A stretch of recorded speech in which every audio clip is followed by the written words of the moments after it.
और बड़ी खबर दिल्ली से मिल रही है। दिल्ली के स्कूलों को फिर से बम की धमकी मिली है। पुलिस और फायर डिपार्टमेंट अब जांच कर रहा है। 6 स्कूलों को फिर से बम से उड़ाने की धमकी मिली है। मौके पर पुलिस पहुंची, जांच पड़ताल अब शुरू कर दी गई है।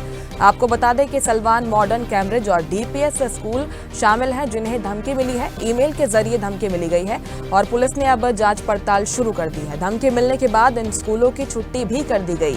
ईमेल में 13 और 14 दिसंबर का जिक्र किया गया है। आज सुबह एक बार फिर से दिल्ली के कई प्रतिष्ठित स्कूलों में बम की धमकी भरे कॉल से हड़कंप मच गया। इन धमकी भरे फोन कॉल्स के बाद तुरंत दिल्ली पुलिस और फायर डिपार्टमेंट को सूचित किया गया। इसके बाद सुरक्षा एजेंसियां हरकत में आ गई हैं। वहीं जिन स्कूलों को धमकी मिली है उनमें सलवान मॉडर्न, कैम्ब्रिज और डीपीएस स्कूल के नाम शामिल हैं। पुलिस और बम निरोधक दस्तों ने घटनास्थलों पर पहुंचकर पूरी सतर्कता के साथ जांच शुरू कर दी है।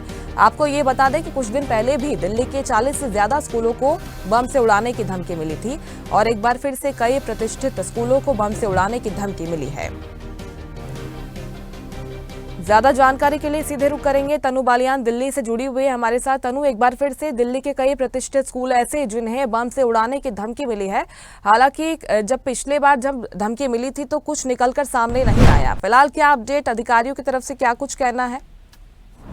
बिल्कुल मुस्कान, देखिए दिल्ली में लॉ एंड ऑर्डर का सवाल है। आने वाले दिनों में हम देखेंगे कि 26 जनवरी भी है। ऐसे में देखिए जिस तरीके से लगातार जो ग्राफ है वो बढ़ता जा रहा है, चाहे बम की धमकी हो या फिर हमने देखा है कि किस तरीके से बॉम्ब थ्रेट की खबरें भी सामने आई थी। और देखिए आज सुबह का वक्त था जब दिल्ली के स्कूलों में धमकी भरा ईमेल आया है और ईमेल की जानकारी जो है वो दिल्ली पुलिस और फायर डिपार्टमेंट को दी गई, जिसके बाद तुरंत जांच शुरू हो गई है। जांच फिलहाल चल रही है, अगर मैं आपको लेटेस्ट अपडेट दे दूं तो। और हालांकि अब तक कुछ भी संदिग्ध नहीं मिला है, लेकिन जिन स्कूलों को बम की धमकी मिली है उसमें east of Kailash DPS, Salwan school, modern school और कैम्ब्रिज स्कूल है। ये वो सारे स्कूल है मुस्कान जो काफी हाई प्रोफाइल दिल्ली के अंदर ये स्कूल है। और जिस तरीके से आपने भी जिक्र किया कि देखिए पहले दिनों भी 9 दिसंबर का वो दिन था जब 40 स्कूलों में बम थ्रेट भेजा गया था, ईमेल के जरिए ही भेजा गया था।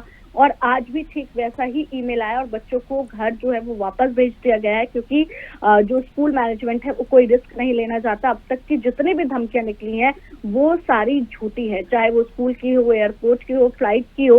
अब तक देखिए अगर स्कूलों की मामले की मैं बात करूं तो कोई भी जांच में ऐसा कुछ सामने नहीं आया है। लेकिन जिस तरीके से देखिए दिल्ली में पिछले दिनों हमने देखा था रोहिणी में ब्लास्ट होता है और उसके बाद फिर प्रशांत विहार में ब्लास्ट होता है, तो कहीं ना कहीं गृह मंत्री जो है वो लगातार बैठक कर रहे हैं और दिल्ली पुलिस भी एक्टिव मोड में नजर आ रही है। लेकिन उसके बावजूद भी इस तरह की धमकियां और बॉम्ब थ्रेट जो है वो दिल्ली में थमने का नाम नहीं ले रहे हैं। ऐसे में लॉ एंड ऑर्डर पर बड़े सवाल खड़े होते हैं मुस्कान। बिल्कुल, इसके पीछे कुछ शरारत भी हो सकती है, जैसे तनु आप जिक्र कर रही हैं कि ये पहले जो धमकियां मिली है झूठी पाई गई हैं और जिस तरह अभी फिलहाल जो धमकी आई है, ईमेल आया है, उसकी अगर बात करें तो उसमें जो इनपुट्स लिखे गए हैं ये भी कहा गया है कि एक ऐसा स्कूल शामिल है जिसमें बम मिल सकते हैं, जो कि खेल दिवस के लिए मार्चिंग कर रहा है, जहां पर भीड़ जुटती है। इसके साथ ही पेरेंट्स टीचर मीटिंग होनी है, तो यानी कि किसी की शरारत भी इसके पीछे हो सकती है अगर इस तरह की बातें, गोपनीय बातें कही जा रही हैं तो।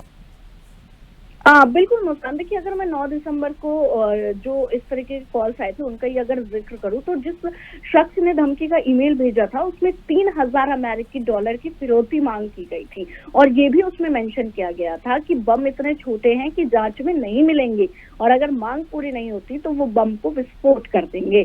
तो उससे पहले भी देखिए सूत्रों के हवाले से खबर ये आई थी कि कोई 17-18 साल का एक बच्चा है, उसने इस तरीके की गलती कर दी। तो इस तरह की बातें सामने आ रही है और बात बिल्कुल सही है कि कहीं ना कहीं शरारत भी हो सकती है, लेकिन किसी भी तरीके से जो दिल्ली पुलिस है वो रिस्क नहीं लेना चाहती है, क्योंकि बम विस्फोट जब से हुए हैं, 2 बहुत कम तीव्रता वाले जो 2 विस्फोट हुए हैं, उसके बाद लगातार अलर्ट मोड पर है और लगातार देखिए मीटिंग्स भी की जा रही है, क्योंकि दिल्ली में हालात जो है वो बद से बदतर है और सुरक्षा को लेकर कहीं ना कहीं दिल्ली पुलिस पे लगातार सवाल उठ रहे हैं। अब देखिए जांच चल रही है, अब देखने वाली बात होगी क्या कुछ मिलता है और क्या फिर उसको आगे लेकर दिल्ली पुलिस जो है वो स्टेटमेंट देता है अपना। बिल्कुल, दिल्ली पुलिस और सुरक्षा एजेंसियां कोई भी लापरवाही, कोताही बरतना नहीं चाहती, इसी वजह से जांच भी शुरू कर दी गई है। शुक्रिया तनु जानकारी के लिए आपका।